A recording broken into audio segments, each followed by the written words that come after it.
CNN breaking news. Donald J. Trump will be the 45th president of the United States. The president-elect just sent his first tweet after his victory. Some had speculated, will he tweet as president?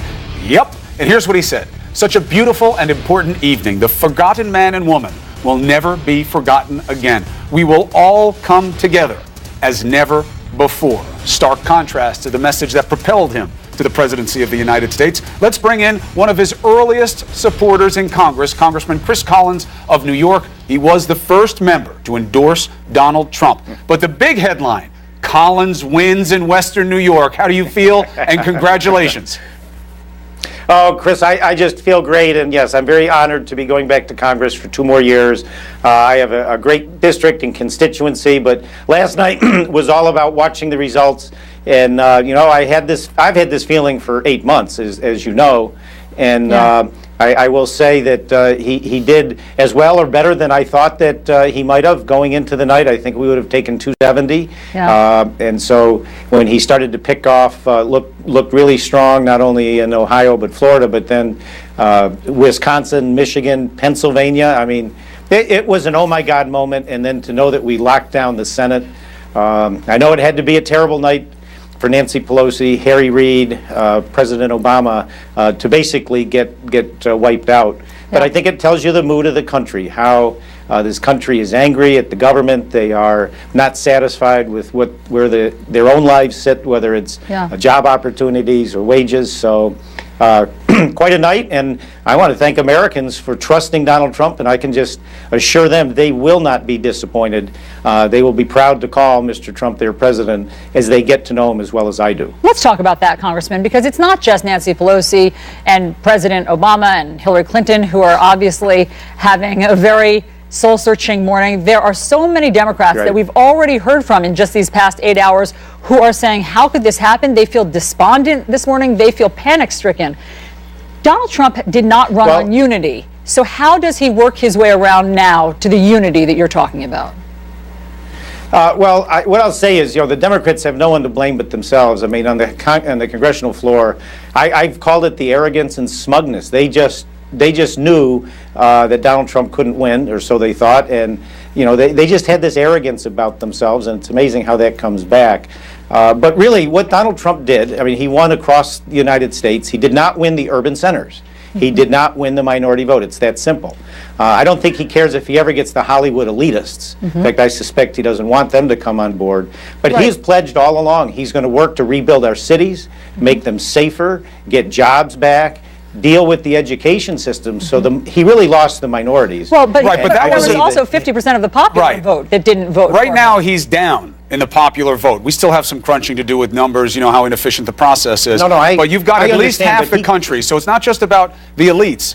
He's got half the country that has to be part of this tapestry. And he started the right way this morning. In fact, better than you, Collins. He started by saying he was conciliatory to Clinton. He was saying we'll be together like never before. But how does he sell that to his followers, the ones who are on social media right now saying, let's drain the swamp, and, you're on the list, and you're on the list? They don't want conciliation. They don't want unity. They want to see rights wronged. What do you say to those people? No, this is going to be issue-based, build the wall, do what we have to do to get our jobs back. But he is going to address the urban centers. That's where he lost, the urban centers. And in particular, I mean, we know the African-Americans didn't support him hardly at all, the Hispanics. But when he takes positive steps in the cities relative to crime, jobs, and education, they're going to come to understand, probably even more so than if Hillary were elected, he cares deeply about our urban centers, which have been under attack. The crime is rampant. Just imagine what goes on in Chicago every day. So as he does address those as a priority, he will win back the backing of those individuals who just didn't trust that he cared about them. And I think some of the college-educated women that were put off by some comments, they're going to get to know the real Donald Trump. And while you can't take back something you may have said 20 years ago, it's actions that speak louder than words. And they'll find out that Mr. Trump is, President Trump, respectful and considerate. And I think they will look beyond some of those comments that surfaced, and they will be proud to say he is their president. So, Congressman, he's made a lot of promises on the campaign trail. What do you think will be first in terms of, will he build the wall? Will he talk about tackling, as you say, crime in Chicago? What about ISIS? What do you think his top priority will be? Oh, all of our top priority is to repeal Obamacare in the first 100 days. We already have the outline of a replacement plan. We've had it for a long time. Now, Mr. Trump will need to weigh in, but we've already had the replacement plan on the shelf. The voters don't need to worry about their 25-year-old or younger staying on their policies or pre-existing conditions. We've dealt with those. But I believe, number one, repeal and replace Obamacare in the first 100 days. And, then the other things will be, you don't defeat ISIS in 90 days, but he's going to have to put together his team, his cabinet, his advisors. And again, it's going to take a united front with our allies and even those like China and Russia to defeat ISIS, other parts of the civilized world which is under attack.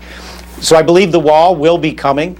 Congress had already moved years ago to build a large portion of that wall. Now we can put that in as a priority.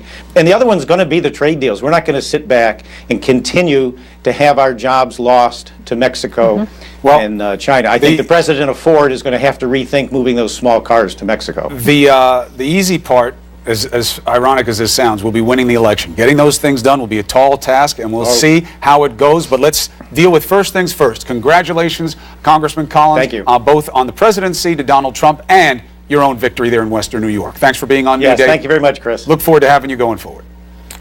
Okay, thanks very much. Let's talk.